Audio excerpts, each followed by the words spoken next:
Hello and welcome to College Students Talking. I am your host, Austin Murray, and today our co-host is going to be Kristina. Hello. How are you doing today, Kristina? I'm doing good. A little sniffly because of the allergies, but other than that, I'm fine. Oh, I know. I've been dying lately. I think farmers were burning their fields a few weeks ago, and ever since then I've been congested and not sounding the greatest. I'm right there with you. Yeah, so if I sniffle, I'm not sick, I promise. I'm just...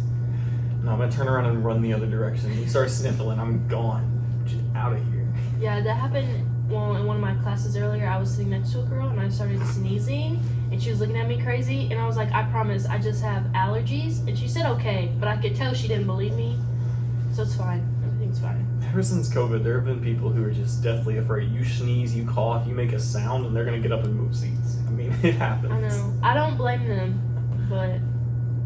I understand where you're coming from, but I don't care that much, to be honest. To me, it's not that big of a deal. Like, people have always coughed, people have always had colds, and it's going to happen. Yeah, this is fair. I agree. You ever seen that? I'm sorry. No, I actually haven't seen that. But, so today's podcast is going to be primarily covering upper education applications. So we're talking grad school, MBA programs, for instance, or in your case specifically, you're going to law school. So I know that's a huge process from like, you probably started planning this when you were like a sophomore, junior level student, and then you've been working and building towards this for years. So like, walk us through what some of that process is like and kind of how stressful it is and things you maybe did to cope. So I am a really big planner. Like, planning is everything to me.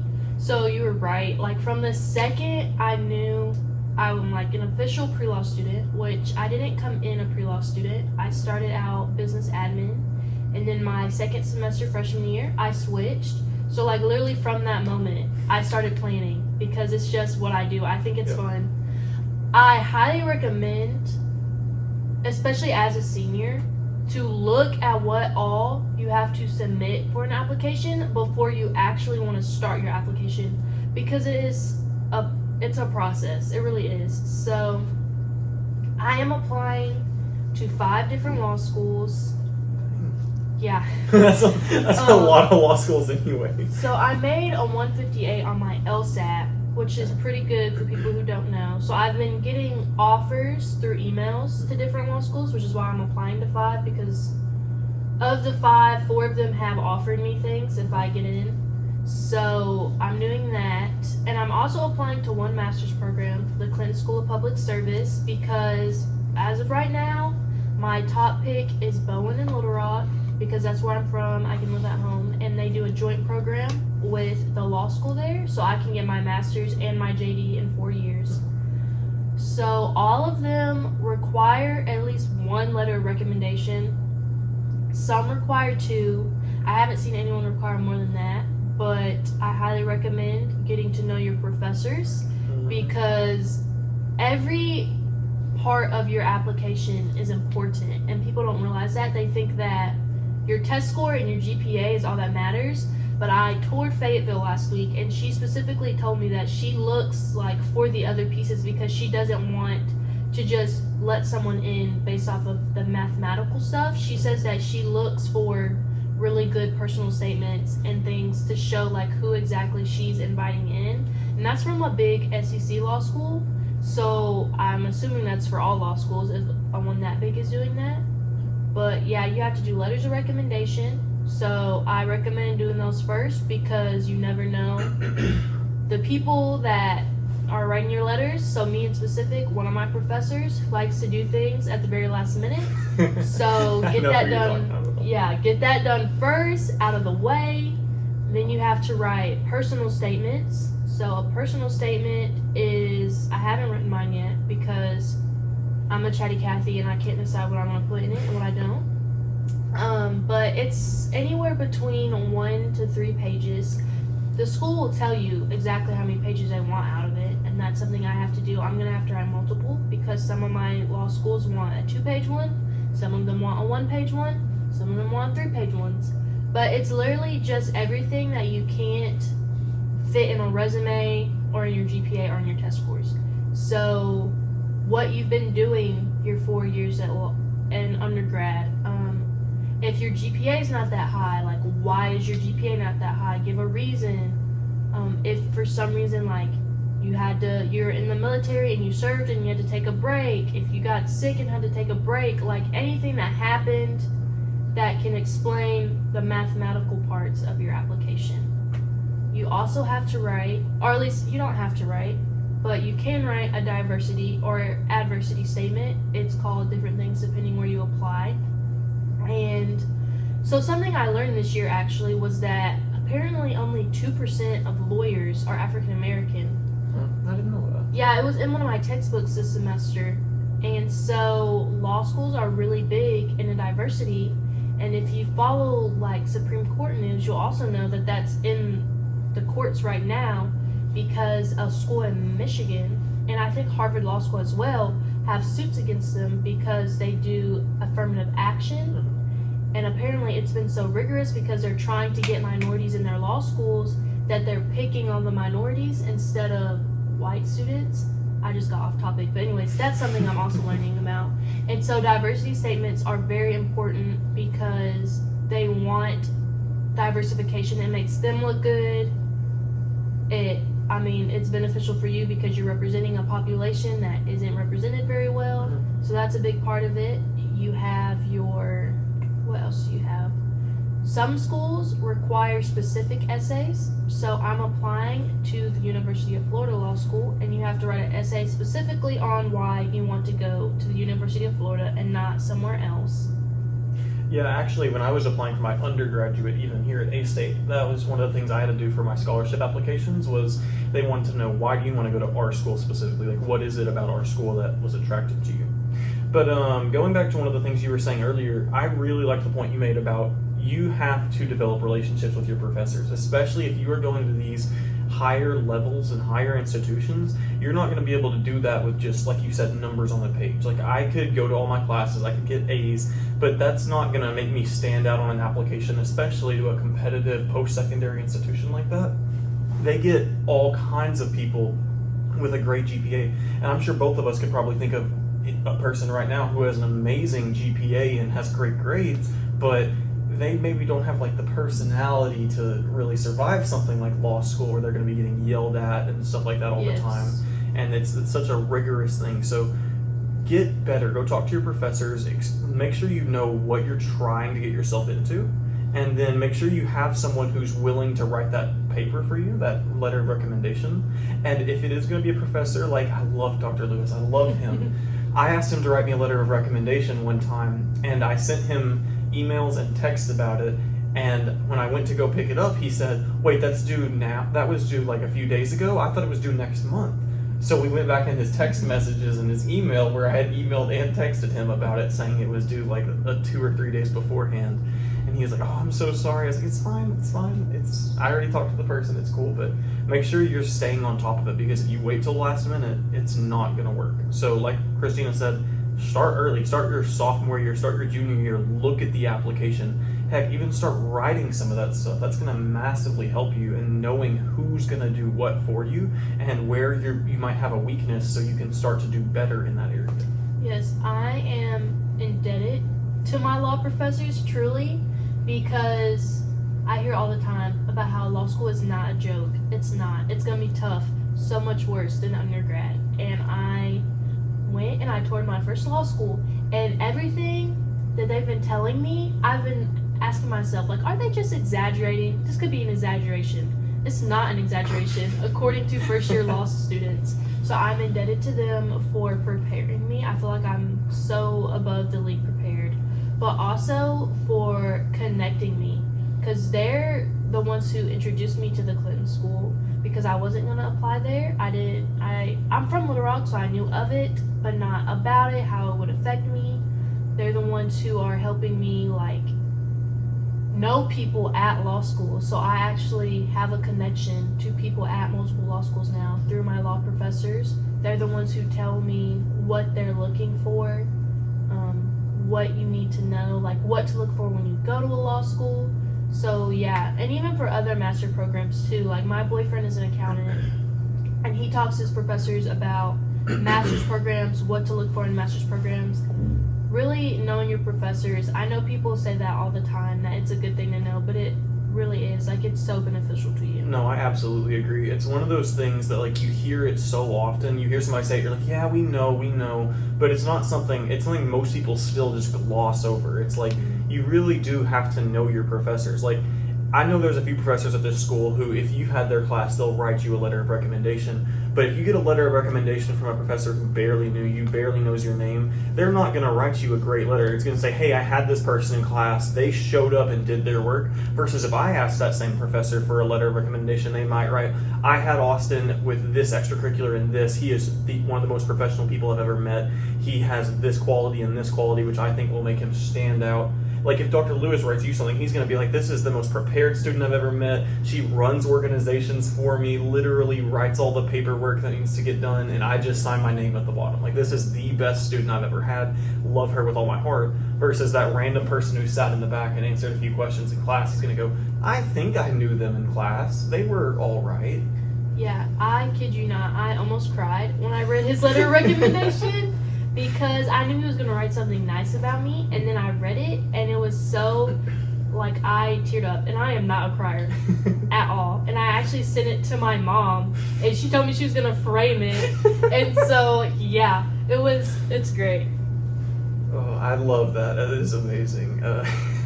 Work your butt off all your undergraduate, and I mean, you're going to have these relationships with professors who, these aren't, even if it's not about the letter recommendation, like you said, they're helping you get into these schools. They're giving you contacts at these schools. They're putting your name out there regardless of just the single letter.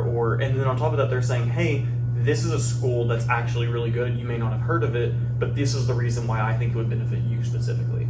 Getting your name out there, and also just that experience. It's the same thing as what they say about networking in business. And you want to network, you want to know people, you want to make sure you're preparing for your own future. And so no matter what kind of program you're going into, if it's law school, I'm personally going to go to a master's program, and I'm going to get my master's in business administration. That's my plan. Mm-hmm. And while I'm here, I have actually already gotten to talk to the MBA people here at A-State because Dr. Tu knows them, and because they come to a lot of our events. And so I've actually already had conversations with them, and I may not have been like, hey, I plan to come or anything like that, because I was like a freshman at the time, but I've known them. So I have my foot in the door. I know who they look like. I've talked to Dr. Tu about that kind of stuff, and slowly I'm already figuring all this stuff out. It also just makes you more comfortable. Mm-hmm. So I know, like, going somewhere, we don't have a law school here at Jonesboro, so going somewhere else is kind of scary to me because I don't want to be by myself. And so getting to meet people and knowing people who are also going that place with me is just another level of comfort, just because I don't like being alone and starting over, because that's scary, and I feel like a lot of students feel that. I feel that. I know exactly where you're coming from. If I had to go, it's one of the reasons I ended up deciding on A-State. I mean, it was a good school, and we have the amazing, well, at the time it was PBL, now it's FBL, ACL, but we had that amazing program, and that's one of the reasons I chose it, but also it's close to home. It's easy. I know, even though I'm not a big social person, I'm going to know a lot of people here, and if I don't know a lot of people, I'm close to home. My family's around here, so. That's how I am. All 5 of the law schools I'm applying to are all in the South, because I don't want to go far away where I can't drive home, because I am a homebody. That is where I like to be, so. Well, they say home is where the heart is, so if you take it with you. I'm just kidding. No, I know. You got family, you got people. It's a lot deeper than that. Yeah. It's a great time, though. I mean, this might be quirky, but I personally like filling out things about myself, like questionnaires where you put your name and your race and your birthday. I find so much fun in filling those out. So this process is not that bad for me. Do you do like BuzzFeed quizzes and stuff? I do. Yes, I do. No, so through law school admissions, you have what's called the LSAC, which I don't know if there's a similar one for the MCAT. I think there is. My roommate is going through that process right now. But you do all of the basic stuff just one time, and they then send that out to the different law schools you're applying to. So all you have to do outside of doing everything once is just the little extra stuff. Like the essays and stuff like that. Yeah, that like not every school requires. So it's not a hard process. I have done through my master's program I'm applying for, I've done like an individual application too. Again, not that bad. You just do your essays, make them PDFs, turn them in. So for the Clinton school, because it was a little different, I don't know if it still is the only, but I know it was the very first master's in public service you could get in the entire world. Interesting. I didn't know that. Yeah, it's really cool. I've been on a tour there. Very interesting. I love it there. I hope I get in. But you have to do 3 different essays. So one essay is about how you've already committed your life to public service. Another essay is what you think you would gain from getting your master's in public service. And then the third essay is optional, but it's kind of like an elevator pitch, which we're common with. We're business majors. Mm-hmm. We've done them so many times. And so basically you pitch yourself to the school, which Dr. Leslie, I love him. He spoke to me and the Veritas Society the other day about this process, and he changed my way of thinking, because you always think you have to pitch yourself to this school, which you do because you want them to get you in. But he was saying how it goes both ways. Like, you want to make sure that they're beneficial for you as well when doing that research, because just because they accept you doesn't mean that it's the fit for you. You have to do your research and ask questions and know what you're getting yourself into, because it might not be your vibe, it might not be where you're most comfortable. And so I'm glad he told me that, because then I toured Fayetteville and I did exactly what he said, and I was asking the questions that are comfortable for me. So I was like, what is your diversity ratio? What do your classrooms look like? How big are they? Like, stuff that are gonna affect me, not asking those typical questions that you ask just to sound impressive. So.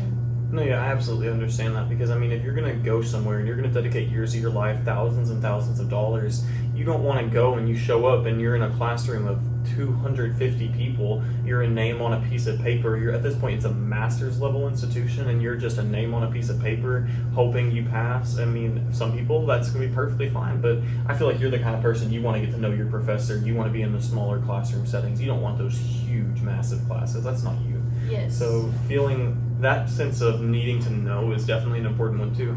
So that's another great point you just made. I mean, you have to not just pick, hey, this is going to be my easiest option. What's going to be your best option? What's going to help you learn the most? What's going to push you to be the best?